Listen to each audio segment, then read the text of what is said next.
All right, but yeah, what's up, everybody? This is episode 46 of Dreadful Talk featuring the lovely Sunny Day. And yeah, I'm really excited about this one. I have plenty of questions for you.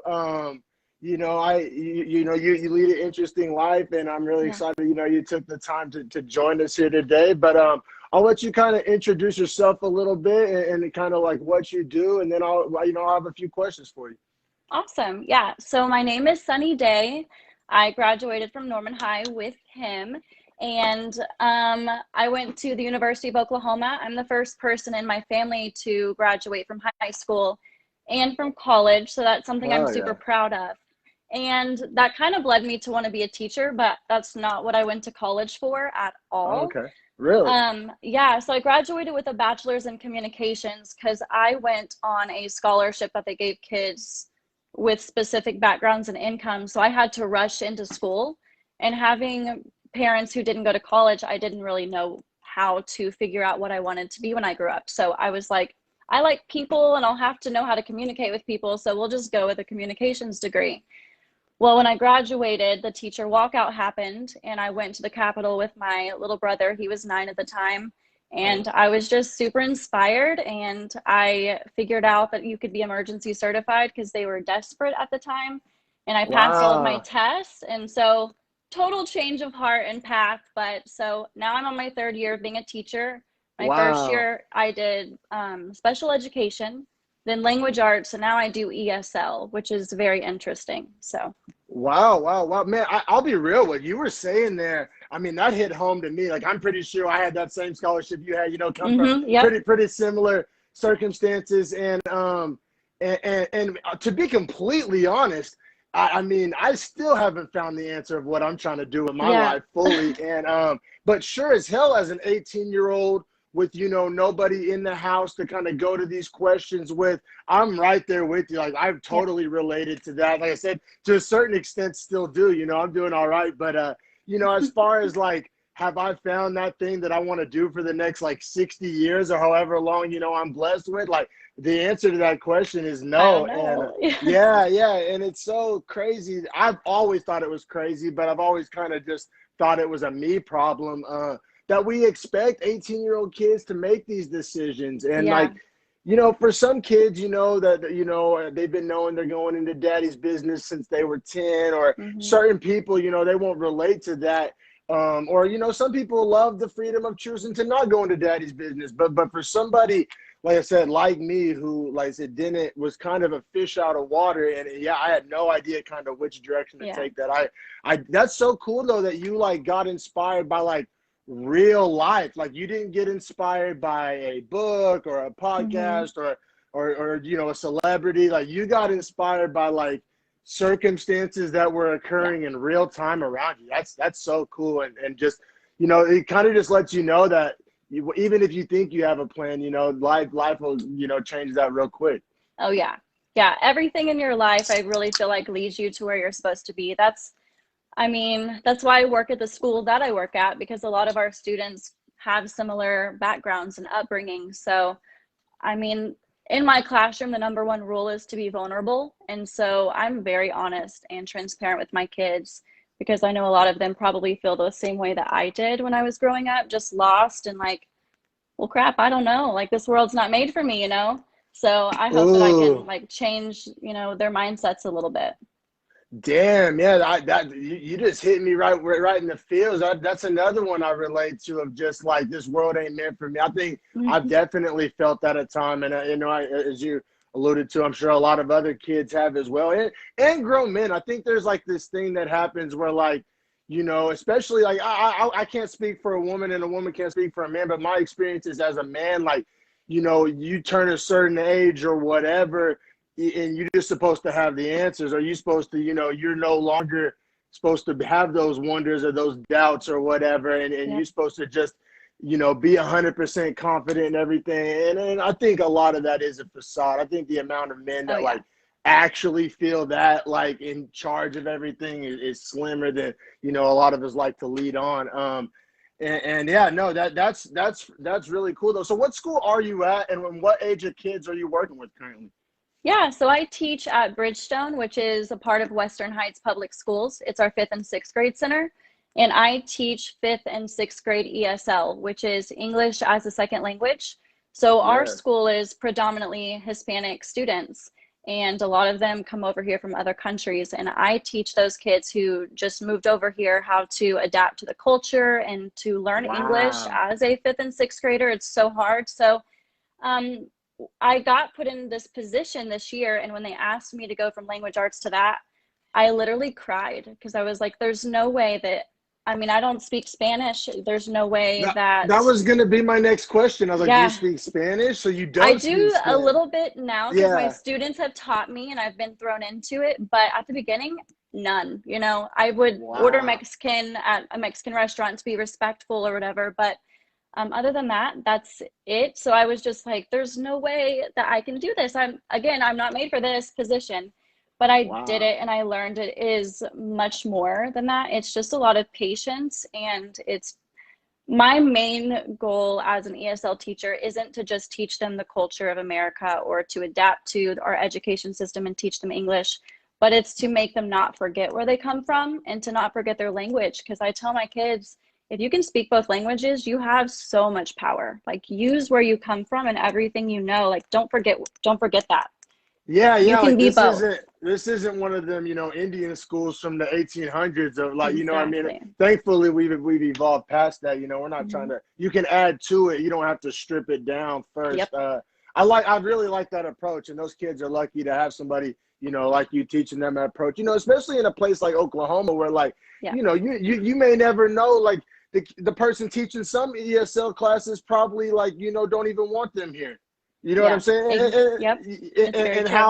how awkward, or just, you're not, that's not a nurturing environment. That's not gonna like make Mm-mm. you feel included, or so I really appreciate your approach to that. That's deep though. And also shout out to you for not like backing down from the challenge. Like, I think there's like a fine line I found between like biting off more than you can chew and Yeah. not backing down from the challenge. Like, where is that kind of, sometimes you don't know until it's too late if you've bitten off more than you can chew. Sometimes you got Hmm. to kind of take that plunge, take that leap of faith, but there's only one way to find out, right? And like I said, I like the kind of people that are willing to kind of throw their hat in the ring, or get out of their comfort zone, or just give it a shot, right? Like, my thing that's like motivated me to kind of take what risks and make what decisions I've made is like, essentially, like, worst case scenario, I'm right back where I started out. You know what I Exactly. mean? Like, Yep. this, even the whole risk coming out here from Oklahoma to California. Like, I moved pretty much from the cheapest place in America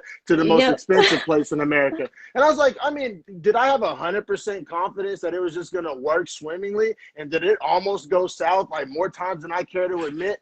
Of course. But like, I was just like, shit. I mean, worst case, I'm right there. Yep. You don't know unless you try. And I know that's a big difference between taking a job as an ESL teacher and like moving across country, but just those little risks that like both of us take, I think both got us to like a place, if it's not exactly where we want to be, at least closer along that journey and further along Exactly. that path. So yeah, just like I said, you could have easily said no, or this isn't for me, or Hmm. but you just kind of rose to the occasion. And like I said, that, like, we just need more people like that. And like I said, it can be a fine line between biting off more than you can chew and Yes. embracing a new challenge. But you got to step up to the plate sometimes. And those kids are lucky that you did. So like, I mean, at first, was there like crude sign language going on? Like, did you just have to communicate like any way, like, kind of you could? Like, how did that Um, go down? so, um, this is the one area where I fell in love with technology. I use Google Translate for almost Mm, everything, and it worked really well. So at first, that's how I would communicate via email. It was a lot of work. I would translate their assignments through that. I'd write them in English, and I would give them both versions, so they were exposed to the English, but I was also, communicating. But I started to teach myself as I was talking to them by just translating things. I started to learn so fast. So then they offered us at our school these really cool translating devices. So one will go in my ear, the other will go on my students, and we'll speak our own languages and it'll translate back in our ears. And it is, it's fantastic. I've been able wow. to really communicate with all my kids. And I really, so my students came back to school for the first time 3 weeks ago. It's been a crazy 3 weeks. So I asked them to get devices for my students so they could take the device into every class. So they're, I mean, because usually our ESL students will just sit there while their teachers and classmates are all sitting, you know, speaking English and like nod their heads. And that's so unfortunate. But I was like, oh my gosh, they can use this in class. And so I really advocated for them to all get one, and they've been using it, and it's amazing. It's so cool. So I do that, and then I do speak some now with them and their families, and my kids get so excited. They're like, you're learning Spanish, because I let them teach me. So we have a deal. If they learn 15 words in English, I will let them teach me 5. So it's a nice trade-off system. Yeah, no, that's cool. And like, you know, and you're gonna come out of this, you know, with obviously a new skill, and those kids are coming out with it, obviously. So that's a win-win for sure. Now, I wanted something I really wanted to ask you about, and I've seen some posts you made about it, and I know it's something you feel passionate about, something that's, you know, been kind of a big talk in this country over this past year, and it's like the whole digital learning, you know, because of COVID-19, and you've experienced it from the teacher side. I've experienced it from, like, I don't have kids, but my wife's a nanny, and so like when I'll be around the kids that she's nannying sometimes, and like just seeing like a 8-year-old kid on a computer like all day, so I've seen it from that perspective, and so. And also, when I had a misconception of it. So like when I first heard of like online learning, because like you know, like a lot of people, you take in college, you end up 1 or 2 of your classes a semester are going to be online, or even the classes that aren't in person, like all your books and work and all that, your homework, all your quizzes is all online anyway. So I assumed it was kind of like that. Which I guess that wouldn't make a lot of sense to, you know, turn that over to some third graders. So, but I just, but you're really like FaceTiming them essentially for what, like a whole day? Yeah. Oh my God. That is like, that's brutal. So yeah, you know, I'll give you the range. Just, so talk about just how difficult it is, like whether or not you like agree with it. And then after that, we can get into, at a school like yours, the digital divide and things like that. But I kind of want to make that 2 separate conversations. Yeah, so it's the hardest thing in the world. And I think, you know, a lot of people wouldn't agree with the teacher saying this out loud, but it's so unrealistic. It really is. These kids are not made to do that. And, you know, we had specific rules, or some teachers would and reprimand students for, you know, moving around or having distractions and stuff. It's like they can't help what's going on in their home environment. They're children. They're supposed to move. They're supposed to be active. And they're sitting in front of a camera all day, and it makes them socially uncomfortable because they can't actually talk and communicate. They have to mute, unmute. You know, there's rules like it's so lonely. If they're home alone all day, you know, they're having to make themselves lunches, and it's lonely for us teachers. I know that as soon as I logged a class out for the first probably 6 months of it, I would just cry because it's not the same. And I know it's not the same for the kids. So I don't know what else we could have done, because I do agree with kids not necessarily being in person, because I didn't want anyone to get sick and that stuff. It's very real what's going on. So I don't know what we should have done better, but this was not good for their mental health. It wasn't good for their academia moving forward. I mean, a lot of kids didn't learn anything, and we still state tested this year, and it's like, that's not what they should be tested over this year. Like, we should have focused so much on social emotional learning and set the curriculum aside for a little bit, because they're experiencing something that like I don't think any generation that's alive right now had to experience as a kid in school.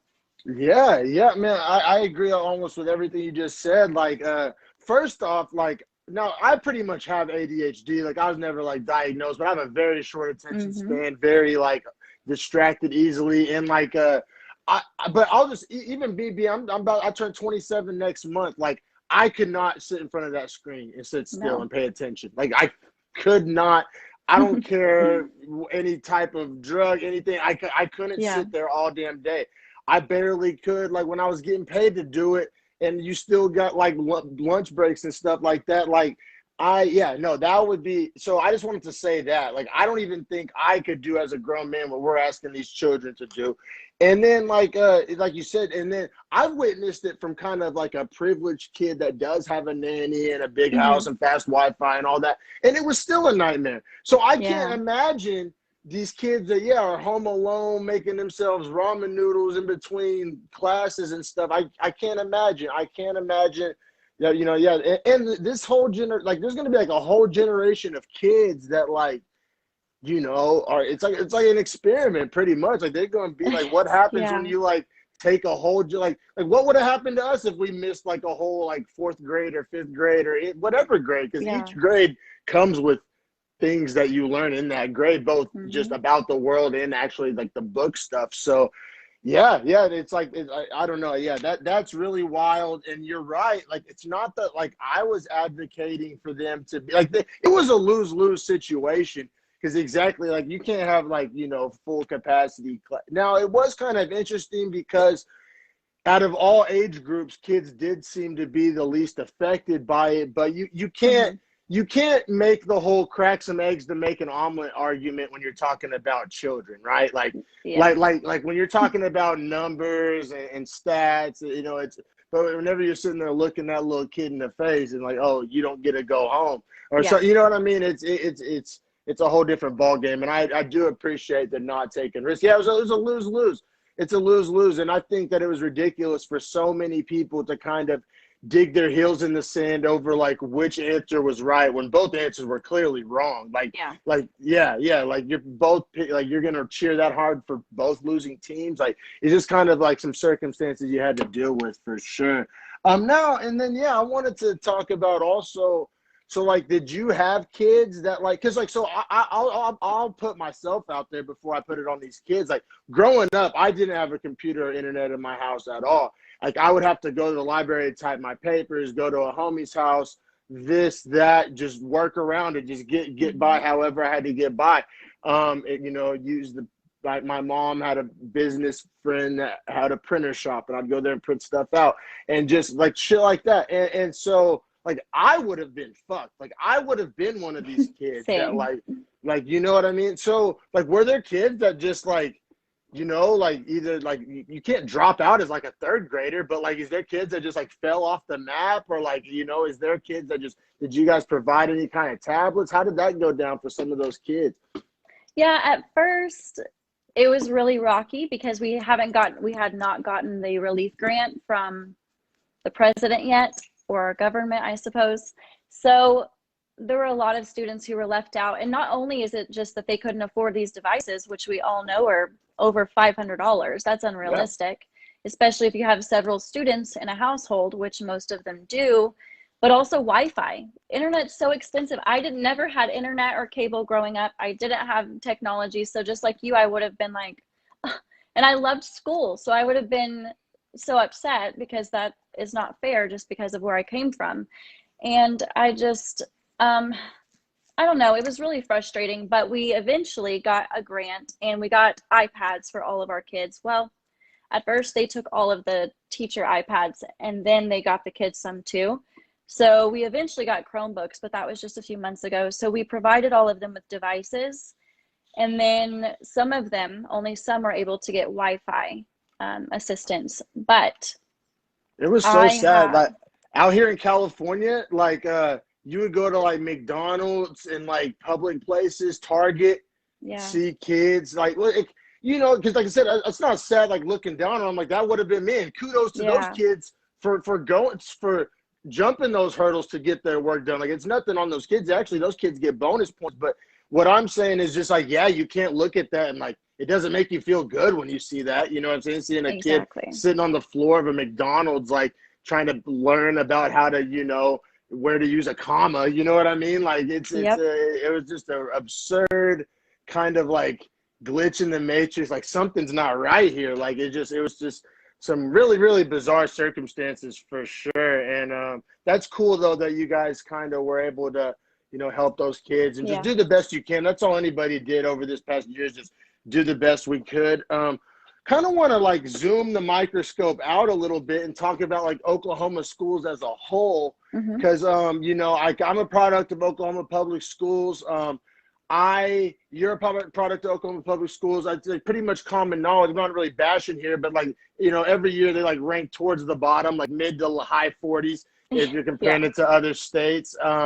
You know, and I mean, I grew up, you know, using the RIP textbooks. Like, I think it went viral on Twitter. Like, and it was so funny because it was supposed to be this dramatic thing, like the kind of videos they make about like abused dogs. And I was like, oh yeah, those are totally the books I grew up using. Right. Like, yeah, my brother still uses them. Yeah, and it was like this viral video about how bad Oklahoma school textbooks were, and I like people asking me like, is this like true? Like, oh, for sure. But and so I'm saying all that, like I said, I'm not trying to just rag on it. And then also on the flip side, so like I came out here to California, and when I first moved out here, I had 2 cousins who were in high school right when I moved out here. And at first, like, they were stressed out. They were doing like college level work, like, so they were working them kids to the bone, having them do like high level stuff that I didn't even do till like my junior year of college.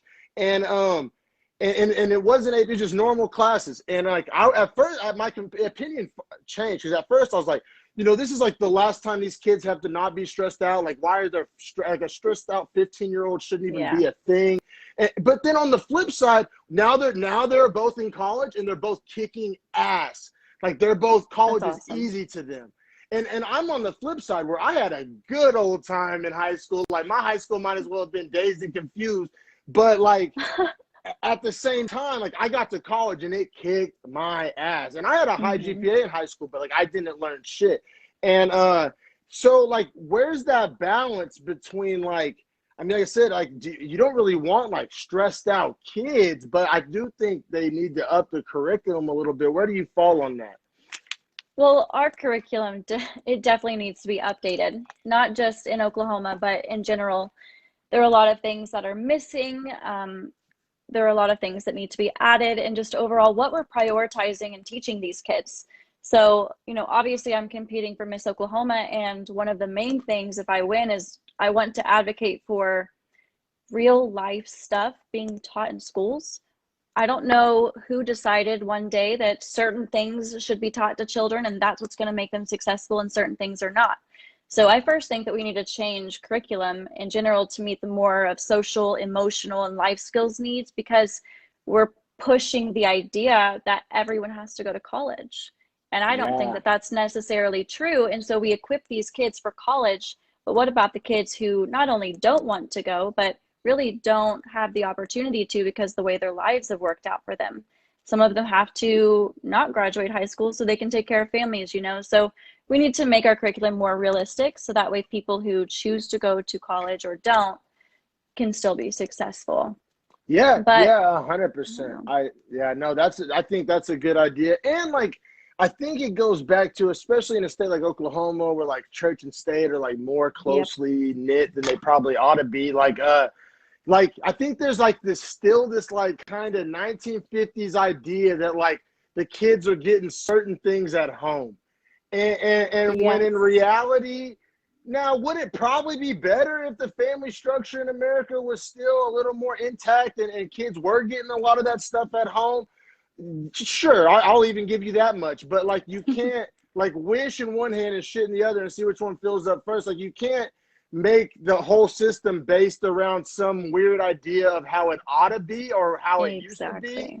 You kind of got to go, like, you got to dance with the date you brought, you know, you got to deal with the circumstances that you're like currently dealing in, not some like idealistic, you know, June Cleaver, like oh, they're getting certain things at home that like most kids, and it's not even just a money thing either, or a race thing. Like, you know, like there's rich white kids that are in big ass houses that ain't getting that either because both of their parents are working 80 hours a week or however the fuck, or they're being raised by, you know, the nanny. Like, yeah, the parents have all the knowledge, but they're being raised by somebody else or the grandma, or, you know, and it's just, you can't assume that these things are going to be taught in the household. Like, as perfect as that would be, I do think the emotional and life skills do kind of need to be that needs to be supplemented, right? It's like if you're not getting enough of some vitamin D in your diet, you can get some vitamin D from a supplement. So it's like Exactly. if you're these things that we're not getting at home anymore, or perhaps maybe never were, like maybe that was all a myth anyway.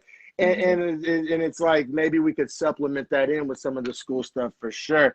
But yeah, you segued it perfectly, like for real, better than even my notes had it. Like you are running for Miss Oklahoma. Were a semifinalist in the past, and you are, I believe, added again. I have a million questions because I don't know the first thing about pageants at all. So like, I want to start from like pageants 101, like some basic questions, like pageants for dummies, because like I'm not gonna lie, like that's why I have so many questions. Like I kind of have a negative connotation in my head of pageants. Now, I openly, before I even said that, I said I don't know anything about them. So that's a kind of a dumb opinion of me. But that's why I want to learn and ask questions. So like, I think. And I hate speaking for other people, but I'm just going to speak for like the everyman out there. Like, I think whenever your common American man thinks of like a pageant, they kind of think of just like a beauty contest. And maybe at one point is that what it was at one point? Like, so like I guess get into like the history. Did it used to be more kind of like that? And then like what it's evolved into now? Because I clearly know that it is more than that. But I don't think that the average person out there kind of understands how or like what distinguishes it from those old days. Yeah, so first there's two major pageant organizations, and I've competed in both.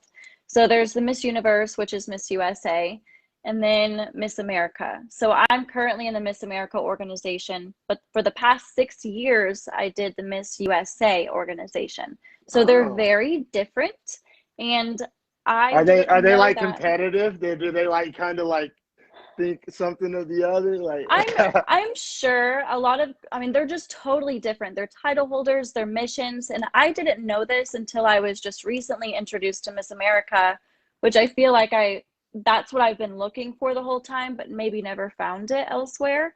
But they were both, they started as a swimsuit competition, which to me, I know that some people may not agree. I love that. I think it's so fun. The Miss America no longer has swimsuit competition. Miss USA still does. So Miss America has completely eliminated that. They have completely evolved into something different. But the Miss Universe organization is kind of like women end up being models, but they're also very smart. And some of them want to go into acting and stuff. So they want different things. But Miss America is more of a spokesmodel. So she goes and does a lot of appearances and stuff like that. Yeah. So they want different things. And the Miss America organization is a scholarship organization. So it's actually the biggest scholarship organization for women in America. Miss America goes home with $50,000 when she wins.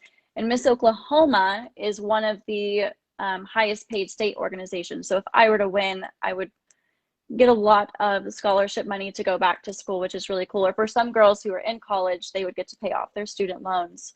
So it's really awesome. But I like Miss America because it's more of a spokesmodel position. You have to have an emphasis on a social impact or a platform, some people call it. And they have a talent competition, which is different to me. I never did talent at Miss USA. Oh, really? Okay. So, I was going to ask about that. I'm a little nervous about that. Yeah. Yeah. No, that's see, and those are the exact kind of things I was all curious about. And like you said, if it was a beauty contest or a swimsuit contest, like what's wrong with that, right? Like there's bodybuilding contests, like it's not that different from that in my opinion. And I do like how you said compete, because it is a competition, and I like that you view it that way as a competition, because I'm a super competitive person. Like I find ways to get competitive in things that you ain't even supposed to get competitive in. So I appreciate that. Now you did say that is a talent in the talent section of it in Miss America. So what is it a secret, or do you have what are you planning on doing for the talent portion? So they already put it out there, so I'm perfectly comfortable talking about it. But I am singing It's not very traditional for pageants. So most pageants, you have singing, dancing. Actually, Miss America this year won doing a science experiment. She blew some stuff up on stage and it was awesome. Wow. But they usually sing like opera or Broadway. And I am singing Warriors by Imagine Dragons, which I found looking at videos of video game trailers, and it's the League of Legends trailer song. And I was like, this song is sick, you know? And I was like, this is totally me. And I listened to the lyrics and it has a very significant meaning to me. So I will be singing Warriors by Imagine Dragons, and I'm really excited. Nice. But And nervous. yeah, I bet that's awesome though. That's going to be a lot of fun. Now what it's coming up pretty soon, right? Or no? Or Yeah, it is in 29 days. I'm definitely 29 counting days. because I'm anxious about it, but Now, I have a question for you. mhm, And this may seem silly, I don't know, but like I have my other podcast, Beefy Boys Breakdown. I watch a lot of MMA, a lot of fights, mhm, and fighters they like cut weight to get down to like a weight mhm. for weigh-ins. Do pageant like do people that compete in pageants, do you know, like that month going into it, do you diet a little stricter, or is it like a full-blown like weight cut, or just not at all, or different for different people? I just say that may be unrelated at all, but just coming from a fight background, like do people like cut weight essentially for these pageants? So I will say whenever I've competed in the swimsuit competition, that's definitely a thing because you Yeah. are going out there and it is, you know, they're judging your strength and your confidence and your health ultimately. And I worked very intensely with a trainer. So it's very much like that. We have physical trainers. We're not on a strict diet, but we eat. It depends on what they want the result to be. If they want to look strong, if they want to look Yeah. skinny, if they want to Yeah. look healthy, whatever that means to them. So it really depends on the girl and what they want to do. But I will say that the Miss America not having a swimsuit competition has been awesome. It's been a huge relief because at one point in time competing in Miss USA, it really stressed me out because I was the shortest girl on stage. So I was like, oh my gosh, I have to make my legs or my stomach, all of that look skinny. So I look taller. And so it can be dangerous. And I think that's why I'm proud to be a part of the organization that took out swimsuit, because if I were to win Miss Oklahoma, I can't think of a single appearance where I would show up in a swimsuit. That's not why I want to be Miss Oklahoma. So Yeah. Yeah. it's not part of the job, in my opinion. It's just cool. It's entertaining and it's fun to do, but it can be really dangerous and unhealthy for some people. Yeah, and it's like this fine line, right? Where it's like, man, if there were no creeps in the world, it would be a lot more awesome, right? Like it's hard to like avoid that like tiny sprinkle of cringe factor that exists, whether Yeah. it be a remnant from the past or just somewhere out there is a creep, or I don't know, like Hmm. I don't know. I've said I'm not the one doing it, so maybe you don't feel the same way, but I still feel like I don't know. That's what would go through my mind if I had Yeah. like a daughter or my wife or somebody doing something like that. Like if it was all like I don't think the people doing it. I don't think there's anything wrong in them doing it. But I think just the way society is and the way certain people go about things is what could Hmm. kind of like introduce some of that weirdness to it. I don't know. Kind of Yeah. beating around the bush a little bit, but now you said it was you said that. So how are these things judged? Is it like a composite score to where like your talent score gets added to the like how are these things judged? Hmm. And like I assume not anybody can just be a judge. Is it former contestants that are the judges or So they are very intense at Miss Oklahoma with who they pick as judges. So they just announced our judges. There's actually a lot of former teachers on the judging panel, which is so exciting.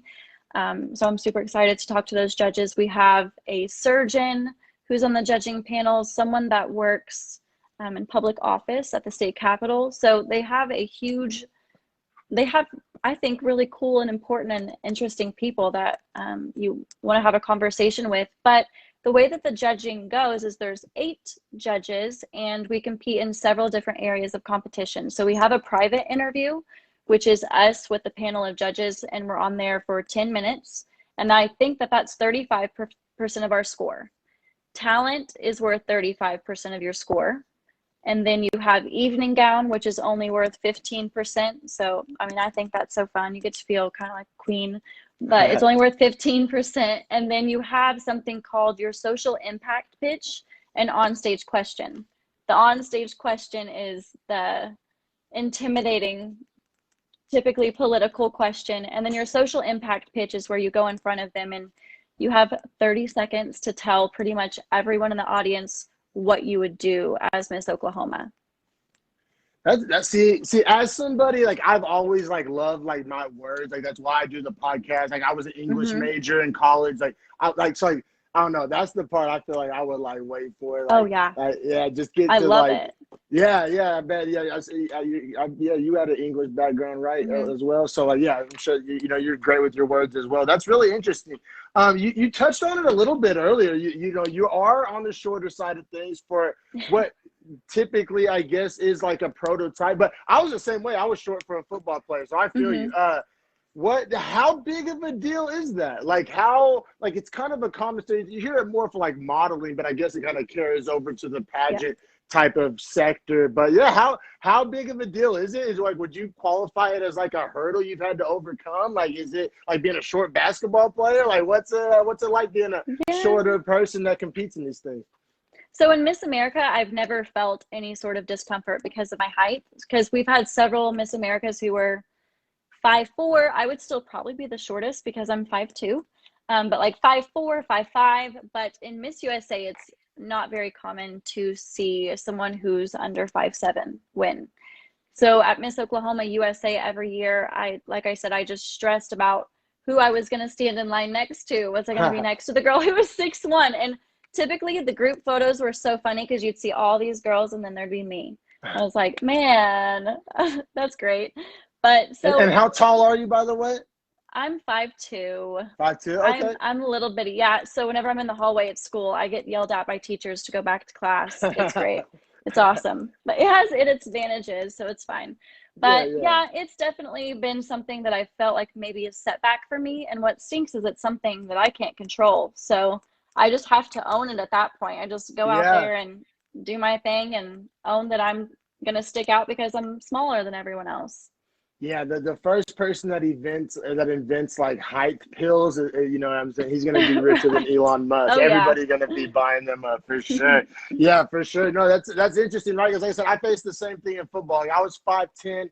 I could lift all the weights I wanted, run all the sprints I wanted. Wasn't going to make me 6'3". Like, it's just one of those things. Like, and you got to work around it. Yeah, work on the other skill sets. And it is kind of more arbitrary, though, I gotta say, because like in football, if you're taller, maybe you can tip that pass, or maybe your arm's a little bit longer to get to that quarterback faster. Like, it's kind of just like arbitrary, right? And like what you're doing. I mean, like some guy probably back in like whenever it first started was like, yeah, I like him tall. And then it just did it just stick from there? Or is there more to it? Am I missing something here? Like, why is there like an actual reason why it would be better to be taller? Like, no, see, and I don't really understand that. I think that's again like why the Miss America organization is cool. They have lots of short girls, and it's because I think a lot of those girls don't have intentions of being signed to a modeling agency. So Miss USA and Miss Universe, they get signed to IMG. And as we all know, the modeling industry, it is slowly changing and evolving, but those girls want to get into the modeling industry. And ultimately, they have to find a girl that's willing to get signed or will get signed by that agency. And they're typically not going to sign a woman that's under 5'7", which is, I don't understand that either. Yeah, like I said, in sports, like maybe it helps you get a rebound or get the catch, but in modeling, and I guess you could say it's hella close fit or whatever, but I don't know, I'm married to a short woman. I don't think there's anything wrong with short women. No, so awesome. shout out to y'all. Keep killing it with y'all's little selves. But so I gotta say, though I gotta pull it up here. The last Miss Oklahoma winner from Norman, Tiffany Craig, back in '94. That's the year I was born. So it's been a minute. You trying to bring that title back to Nompton, or how do you feel pretty inspired to try to bring it back home for the first time since '94? Oh yeah, that's the goal. I'm really excited. I've worked so hard. So like I said, I did not do the system last minute. Whenever it was 2 months after I had not won Miss Oklahoma USA, my coach was like, try Miss America. I've heard you sing. go just try Miss America. And so I was like, well, I don't know what pageants are coming up. There was one local pageant left. And I went to Tulsa not knowing what to do. I had practiced a song for like 3 days. And I just went, I think it worked out because I had no expectations. I didn't know what I was Yeah. getting myself into. I didn't know what they were looking for. So I wasn't trying to fit a mold. I just said, I'm going to sing this dang song. I'm going to go out there, tell them who I am, why I want this job. And if it works out, it does. If it doesn't, it doesn't, because it didn't cost anything. So I drove to Tulsa, competed for 2 days, and then I won. And I was supposed to compete for Miss Oklahoma in June after winning in February. So I only had 3 months with my local title and to figure out how to compete at this state level. But then the pandemic happened, and some people might have thought it was a disadvantage. I was like, oh my gosh, I have a whole extra year to prepare for this pageant that I don't know what I'm getting myself into. And I learned more about the system, and I used the pandemic to connect with other girls all over the United States who are in this system. And they've inspired me so much. And I've really found my place in the system and figured out what I'm capable of doing and been able to develop a plan. That way, if I do win Miss Oklahoma, I can start that first day that I get crowned to try to change our state that I really care about. Man, what I swear you're doing my job for me, because that's one of the things I wanted to transition into next. I'm just gonna go out and say it. I can personally see you gazing in my crystal ball. I can see you entering politics one day. I can totally see it. And you recently, you had a lunch, I believe, with the Norman mayor, Brea Clark. Yep. And I want to say the San Francisco mayor's name is Brea something too, so it like tripped me out. But anyway, because I always hear about her on the news out here. But anyway, so like I said, you have very strong political feelings. You're kind of setting yourself up in a position, maybe down the line. And I don't want to speak for you, but I think it's something you have interest in. And you just said, using your platform to start making some changes in Oklahoma. Yeah. I think we can both agree Oklahoma has a lot of things that need changing, and it also has a lot of good people there trying to change it, because I never want to sound like I'm shitting on it. Now, and sometimes I have this weird kind of survivor's guilt thing, because I left. There's two types of people from Oklahoma. You either move somewhere doper, or you those freedom fighters that really take that cause to heart of trying to change it and uplift it. And sometimes I feel bad for dipping. I really do. And but that being said, I dip for reasons. There's just some problematic things about unfortunately about our home, and I love a lot of people there. Some pretty big problems there. What are some things that, whether it's in the future in politics or whether it's you're using your pageant titles, what are some top things that you've identified that either need to be changed, or sometimes it's a different question of what you feel can actually be changed? Yeah. So the floor is yours. So many things. So many. Yeah. I would have to say education would be a main priority. Like I said, just fixing our curriculum. And a huge issue I see, and I didn't see it until I became a teacher, was the lack of representation we have on administration or our board of education. There's not only Caucasian students in the state of Oklahoma. Why don't we have Native American teachers or Hispanic teachers or African American teachers or male teachers, really? We need to represent our students. That way they can see themselves in those people and they can be able to relate. At my school, there needs to be a lot more representation, and many other schools in Oklahoma. But I would also want to really focus on addiction in our homeless population. We're not doing anything for those. And those are both two things that they're really important to me, because I had a parent who struggled with both and still sometimes does. And I have seen, by trying to help that person for the past 15 years, that there are little to no resources. There's little to no empathy or knowledge about how severe that issue is in the state of Oklahoma. I've lost several people to addiction. And when you call the police, we're one of the only states that doesn't have a Good Samaritan law, which means that if people are around someone who's overdosing, they're terrified that they're going to get arrested. So they leave, or they don't call the police. And we are one of 9 states that doesn't have that law passed, where if you're around someone who is having an overdose, you can call and save their life. And you So in can, Oklahoma, if you're chilling with somebody and they're overdosing, you're at a party and then somebody's overdosing, you get in trouble? you can get in trouble for possession or for being present in that situation. Man, that's And so that scares fucked. people. Yeah, So they don't know what kind to of do. rightfully so, right? I mean, it's kind of like Yeah. hard to judge those people, you know what I'm Hmm. saying? Like, I'm not like you go to jail for something somebody else did. Yeah.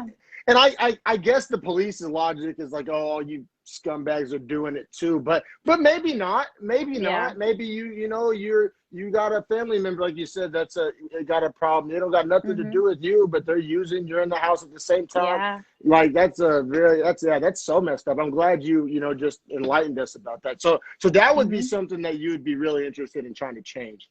Oh yeah. And we have a huge problem here with heroin, opioids, and whenever I say heroin, I mean fentanyl. There are a lot of problems going on in Oklahoma, methamphetamines, all those things that we're just ignoring. And whenever we ignore them, we create this cycle to where, because we're ignoring it, we're preventing it from happening. If it's a parent, that child's going to follow the same trend, and then their child. So Oh, we're creating this I've problem by seen not it. talking about it, and Yeah, um, yeah. it's it's something we should talk to kids about. It's something that we should have more availability for people to go judgment free to get help on, or to not be arrested if they're going to seek help or being honest about what they're experiencing. So we need to do much better for that, because like I said, the other issues are homeless population, which is a lot of those people. So if we took care of those people when they first started Yeah, struggling, maybe they wouldn't be homeless. it goes hand in hand. And man, so I want to talk to you about homeless, because this will be an interesting little conversation if you have a second. Because so I when I first moved, so I live in the Bay Area. It's literally pretty Hmm. much essentially besides LA, Skid Row, like I guess if you want to say worst or most, whatever Hmm. adjective for homeless in America. And and there's a lot of reasons for that. But when I first moved out here, I had a bleeding heart for the homeless. I mean, I should, this is a real story. I went to San Francisco with like $200 in my pocket, all 20s, and pretty much gave it all out. Cause it's Hmm. just like I couldn't help it. Like I had a pocket full of money. These people didn't have anything, and I was just giving out money. Like I felt stupid the next day, trust me. But I just was giving out money. And if you, I don't know if you've ever been to San Francisco or the Bay Area, but I mean it's a whole nother level here. And like literally I could like punt a football and hit like a homeless encampment over there that has like semi-permanent structures, like they're building it with wood and pallets Wow. and like along the side of the highways, like a shanty town that you see in like Africa or something. It's crazy. Like chickens running around, like it literally looks like another What? country. Yeah, it looks like another Wow. country. Yeah, like Haiti or something like that. And now I said all that. It's not now when you're dealing with it on a scale that it is out here, and it's just always in your face everywhere you go, and there's literally human shit on the sidewalks. Like you go to San Francisco, I always crack the joke. It's not really a joke. You play hopscotch over used heroin needles. Like you literally have to Dang. jump over them, avoid them. You don't want them poking through your shoe. It's a real thing. Human Mm. shit. Like in San Francisco, like in any other city in America, you see shit on the ground. You just like your brain tells you like, oh, that's dog shit. Clearly, like it's dog. Not in San Francisco. Like I'm not even exaggerating. That's human shit. If you're in San Francisco and you see shit on the ground, like that's human shit 100%. And like, I mean, you'll be walking That's down the sad. street and see like homeless dudes like jerking off or showing their ball sacks and like shit that would, I mean, you don't want your family Mm. seeing. Yeah. I mean, it's like I said, I mean, they're always starting fires over here at this homeless encampment. It's like a block from my house. Um, no, so whenever you're dealing with it on this level, it's coldens your heart to it, and I know it's Mm. something that you've seen a very individual example in a Yeah. very different setting, and I totally understand where you're coming from. And like I said, when I moved out here, I was coming from that same place.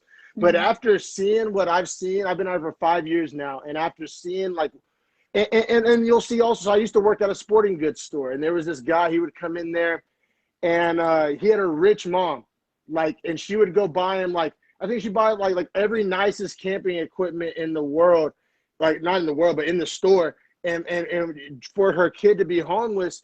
And it was kind of sad because she was like looking at me like, yeah, I tell him to come home, but he prefers it out there. And like, and yeah. I struggle with it. Like, I don't know where I stand on like, and it say like anything, you can't make blanket statements, but when you're dealing with the numbers that you're dealing with out here in the Bay, it's so hard to treat it as case by case. It's so hard to treat them as individuals, which is fucked up because we're all individuals and nobody wants to be lumped up into a group. And one person's reason for being homeless may have nothing to do with the next person's, but when you're dealing with it at the scale that we're dealing with it in California, it does kind of dehumanize it. And it does, like, you just want a solution. I don't even know where I'm really getting at here. Just like I kind of, and I feel guilty about it sometimes. I've gotten kind of a cold heart towards the whole homeless, because when I walk around my neighborhood, it's nothing but just broken glass and used net mattresses, and like I said, like chickens and lean-tos and structures and tents on the sidewalk and human shit and used needles and, you know, crack pipes. And I mean, and I live in like a house in this neighborhood cost you $1 million, so it's not like it's like in the hood, like and so. Like some of our favorite cities out here, like the legendary Santa Cruz, the beach town with the boardwalk. I mean, it's like a homeless paradise now. And it's just like, there's a fine line, right? And like I get called, especially out here by all the California, you know, liberals that, you know, 'cause I'm a liberal myself, but compared to some of these people, I'm not. Like, and it's like, oh, you heartless bastard, you have no sympathy. And it's like, okay, but like, is your dog getting glass stuck in her paw? Like, are you stepping over human shit in your neighborhood? Or are you living in a nice neighborhood that doesn't have the homeless and you just want them to be able to exist in my neighborhood? Like, I don't know if there's like a solution. I don't know. I don't know. I kind of went on a rant, but yeah, feel free to retort, or, you know, like I said, I know you're approaching it from a more individual perspective, which is probably the right approach, I do admit, but like, I honestly feel like I'm a victim of it, if it makes sense. Yeah, absolutely. So, and it is horrible to hear that comes in such a big population and it's kind of becoming its own community. Some of the things that you mentioned, you know, like the addiction or even starting fires and all of that, I really think that those are all signs of mental health, which again comes back to the fact that people aren't taking care of their mental health and there aren't enough resources. And if the cost of living wasn't so crappy in certain places, you know, definitely where you are, then it wouldn't be nearly impossible for people to make a living. So I know, you know, for instance, my dad, no matter how hard he's tried, it's been impossible for him to get back on his feet. Because if you go to a job interview with holes in your shoes and you don't have a car and you tell them you don't have an address because you're homeless, but I'm here trying to get this job to get my life together, I'll find a way to get to work every day, they're not going to give you a chance. It's a fucked up circle. Yeah, it's a circle. It's a vicious cycle. It's a vicious cycle. Yeah, for sure. Yeah, and see out here, out there in Oklahoma, like, and I do feel like it's different. Because there's like a culture of homelessness out here. It's almost like a path you can choose. It's like, am I going to go to college? Am I going to get a job? Or am I going to be a homeless fucking loser? Because California just allows it. And because you see so much of that out here, where it's like, dude, you're an able-bodied, like, you see, because that's another thing. In Oklahoma, you typically see older homeless people, like the infamous homeless Chang and Norman, and you'll see like there's a couple of older black dudes that are homeless. Out here, you'll see a kid like, dog, you're 19 years old, why are you homeless? Like, or like, and also another thing is like, okay, like the cost of living in the Bay Area, like if I didn't have family here, I wouldn't be able to afford it either. I'm actually leaving. Me and my wife are moving to Reno in a couple months, but like the thing is, nobody's forcing you to live here. Like, you can go get like a 2-bedroom in Kansas for like $500 a month. It's like Topeka, Kansas. Like, like there's people in California that just like want to be in California. Like it's just as simple as that. So like, it's almost like we're having kind of two different conversations, and I'm not even like trying to argue. I'm trying to paint a picture. Like, I'm just like it's not that I'm like a heartless dick. It's like it's like a public health concern. It's a hazard. I mean, and I feel so bad. Like, I never thought in my life, I've always been a very stick it to the manpower, to the people kind of guy. I never thought I would find myself feeling for people that own $1 million property. But imagine you own a house in San Jose that's worth $1.3 million, but like across the street, you're watching like a homeless guy just like, you know, take a shit, or, you know, like the homeless guys living in your neighborhood for free that you're paying. I mean, you're paying $20,000 a year in property taxes, and you got a guy living on the sidewalk in front of your house for free. Or like, you see, because that's the dynamic that's out here in the Bay. It's so stark, it's so black and white, and it is really, really wild. Or like, San Francisco is one of the most famous, gorgeous cities in the world. Yeah. You can't even really go there. Like, it's not the image in your head of Full House San Francisco. It's gone. It's a fucking shithole. Like those commercials. Like, I can't stand Donald Trump, but those commercials he would have run, like talking shit on Nancy Pelosi and showing the homeless shit in San Francisco. That was not hyperbole. Like, I've been there, boots on the ground. Like, that shit is real. 100, and I'm talking about in the nice neighborhoods, the business districts. I'm not talking about in the Tenderloin. I'm talking about on Fisherman's Wharf, where you want to bring your kid and your wife for dinner. I'm talking about it's out of hand, and it's just but what's the solution, right? And especially out here in California, other cities, like if you're homeless in Indianapolis, the city of Indianapolis will give you like a one-way bus ticket to LA or San Francisco. And like, this is like where literally other states ship their homeless. It's really wild. It is. And it's like I said, and also what you said though is 100% true about mental health, because you'll talk to people in their 40s and their 50s, like Bay Area natives. Like, my mom grew up here, and it wasn't like that when they grew up. It wasn't like that at all. And I asked them, like, what happened? And when Ronald Reagan, it was before he was president. Before he was president, he was governor of California. He shut down the big one in the Bay was Agnew State Mental Health Facility, or they might have had a more fucked up name for it back then, like an asylum. But they shut it down. It was like the biggest mental health facility in this. And then right when he shut it down is when the crack epidemic hit California. Yep. And then boom, boom, boom, and then after that it was the recession, and then boom, and then boom.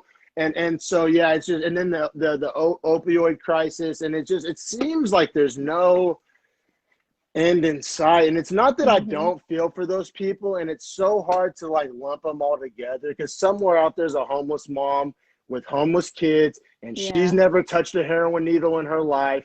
And she, you know, it's just life gave her the short end of the stick, and she gets, by assholes like me, she gets lumped into the same category as the guy, you know, throwing used needles in the school playground, you know, and it's so hard to just see them as individual cases. And I know each one of those people has a story if I sat down and listened to it. So like, I feel conflicted. Like, it's a mind fuck, like walking down the street in California. And I gotta be real, like sometimes I just don't feel like being confronted with like that harsh reality when I step out my front door. Like, goddamn, I can't walk my multi-poo on like a nice breezy Saturday morning without, like, you know, it's just sometimes you don't want to, but like, how privileged is that of me of just not wanting to like see it and pretend like it doesn't exist. So trust me, I see all angles there. And then also something all right, so say everything goes great, you go mayor, governor, one day it's sunny day for president. One thing that I find, and I think causes a lot of the political tension in this country, is this one-size-fits-all approach for government. And like I said, once again, I've seen it firsthand out here in California. So like, believe it or not, California has more small towns than big towns, and it has more rural areas than it does big city. And most Californians live in small podunk towns or in rural areas. However, every single law in the state of California is specifically designed for those that live in Los Angeles or San Francisco or big cities. And it pisses off the people in the small towns, because like, these laws that make perfect sense in this place like San Francisco don't make sense at all in a rural mountain town where the elevation is bigger than the population. You know, but and it pisses people off. And like, here in California, like these small mountain towns in Northern California are trying to like secede from California and form a state called 51st Jefferson, which on face value, it's a bunch of crazy rednecks wanting to do some crazy redneck shit. But if you dig a little deeper, I kind of feel the heart of that sentiment of like, they're literally not governing for us at all. And I feel the same thing happens between Republicans or Democrats. Like how, like, you obviously the answer is probably you can't, but like, how do you try to make everybody happy? Like, how do you like govern like make a rule that makes just as much sense for somebody living in downtown LA as it does somebody living in, like, you know, Tahlequah, Oklahoma? I think that's where like the root of the problem kind of stems from. They have to listen to people. That is the one thing that I don't think politicians do. That is, it just baffles me, because as a politician or as a government, you're representing people. You're making decisions about where they live, where they go to school, ultimately their lives and how happy and successful they can be. But you're not willing to listen, and you're not willing to ask questions or go out into communities and ask and see for yourself what these people need. When people run for office and they give themselves a label as a Democrat or Republican, immediately you have to think they're making these decisions by a playbook and for themselves. Yes. They're trying to fit a mold, and they're just Mhm. following a rule book. Okay, this is what this group of people want. Let's make them happy because they voted for me. Like, let's not even care about what the other people have to say or what their lives are like. So we need people who are going to run for office who are willing to listen and put themselves out there and, you know, step out of their comfort zones and be vulnerable and give back. It's just Yeah. weird to me. Yeah, like and I've said, I don't know, if I had $1 for every time I've said this on the podcast, I'd be rich. But one of my favorite sayings in the world is, a wise man knows what he doesn't know, or a wise person knows what they don't know. And like, and I'm so tired of the politicians acting like they know better than me. Now, I'm not trying to say I'm smarter than these people, but like you said, yeah, like these presidents and these people that are making decisions, like, you've never been to my town or my neighborhood or my neck of the woods, but yet you're trying to act like you know what's best for us. I think that's where people it rubs them the wrong way. I think that is very much the truth. And like you said, it's like, you show me a person that says they have all the answers, and I'll show you a liar. Like, I never tune out faster. Like, if I'm at a party or some social gathering, and I know some people might say this is, like, some people might say this is the pot calling the kettle black. I've been calling know-it-all a time or two in my life. But, like, if somebody tries to, like, if somebody's in the room just saying, like, they know everything, like, every topic, they never, like, ask a single question. They have the answer for every fucking thing. Like, I will never lose respect. Like, I'm never speaking to you again. Like, you are so full of shit. And it's like, just these politicians acting like that. And it's a fine line, because if you just go up there saying, oh, well, I don't know, I don't have the answers, you're not going to get elected. So it's a fine line. But I do think you said there needs to be room for input, or room for new information to alter the equation, or, you know, like, because a know-it-all is a liar. There's no such thing as a know-it-all. Nobody knows it all.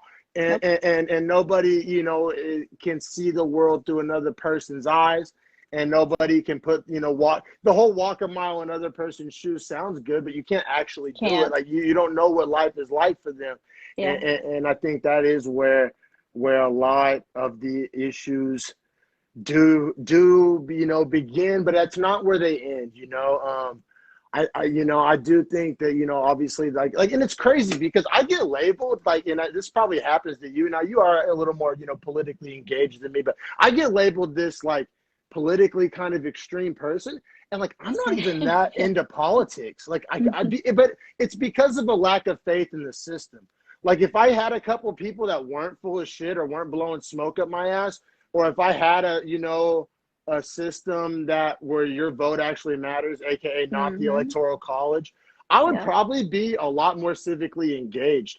But I kind of have this, like, pessimistic view of just like, man, they're both lying to me. My vote doesn't count. I'd rather go skateboard or go to the beach than spend my time waiting in a voting line. You want to know a quick way to get hated by both sides is to say that, like, you don't vote, like, because that's me. Like, you have a red hat MAGA person and, like, a blue haired San Francisco liberal shaking hands, calling you a scumbag if you say that you don't like to vote. But it's not like I don't vote out of laziness. Like, I, like, legitimately don't have faith in the system. Like, I legit feel like it's pissing in the wind, you know. So it's like, I just have better things I would do with my time. But I know that kind of attitude, like, in the grand scheme of things. And if everybody took my approach, it would be much worse. So like I understand the hypocritical nature of that.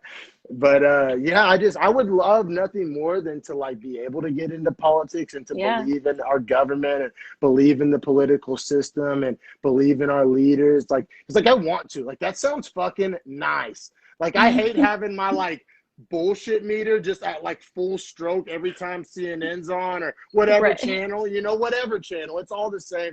Like I just hate just like, because I've been blessed with a good bullshit meter. Like if you're blowing smoke up my ass, like I may look you in the head and eye and nod, but like I'm very aware of like when I'm being bullshitted, and I just that's what loses me quicker than anything.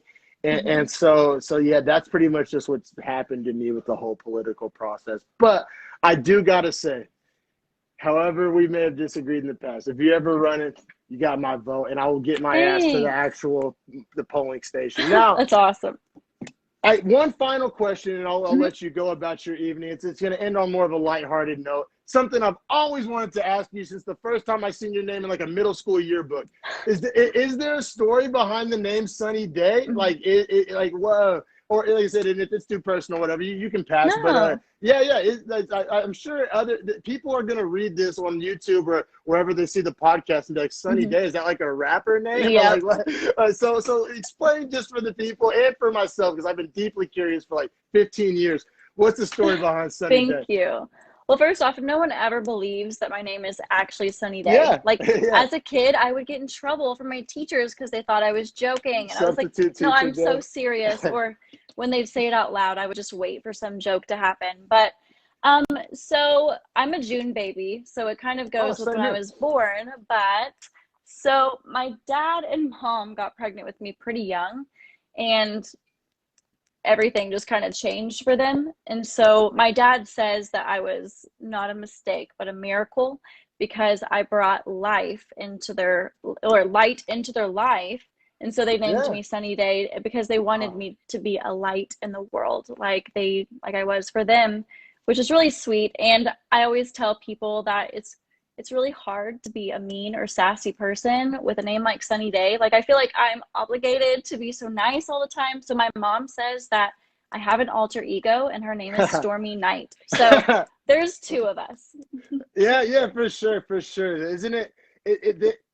It's something that's really impossible to prove, because you can't like go back and live your life with a different name. But like in some kind of simulation, wouldn't it be interesting to see like how our name, because it affects everything. It affects how people view you. It affects how you view yourself. Like you said, you feel like you have to feel like kind of sometimes be Sunny. Your name's Sunny. Like I feel like with a name like Dominic, like I feel like that's a pretty strong name. Like I feel like I couldn't. I was gonna say the same thing. Yeah, I feel like I couldn't be some bitch. Like I don't know, but like I don't know. But that's super interesting. Like maybe like the psychology of how somebody's name not only affects other people but affects you. But thank you so much for answering that. Like I said, I've been wondering that since like middle school. But and like thank you so much for coming on the podcast. This was a lot of fun, very informative. I learned a ton and respect all of your knowledge and opinions on all those topics. And truly rooting for you. Like there's like I root for a lot of people from our hometown, and that's literally part of why I started this podcast, is because I knew so many people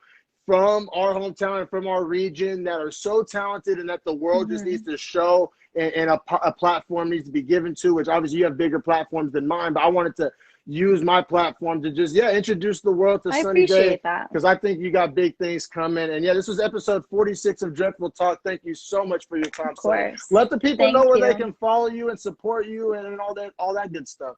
Yeah, so everyone can follow me on Instagram at Sunny M Day, and on there I have my Miss Oil Capital if you want to follow my Miss Oklahoma journey. So Thank you. I really appreciate you asking these questions, because a lot of people just make assumptions about me and what I do, and they're not willing to ask. So I really appreciate it. Oh, yeah, I was all ears. I was super curious. And thank you so much for your candid responses. And I said, bring that title home to Norman, baby. Let's get it. Thank you. Awesome. I will. All right, have a good day. Thank you so much.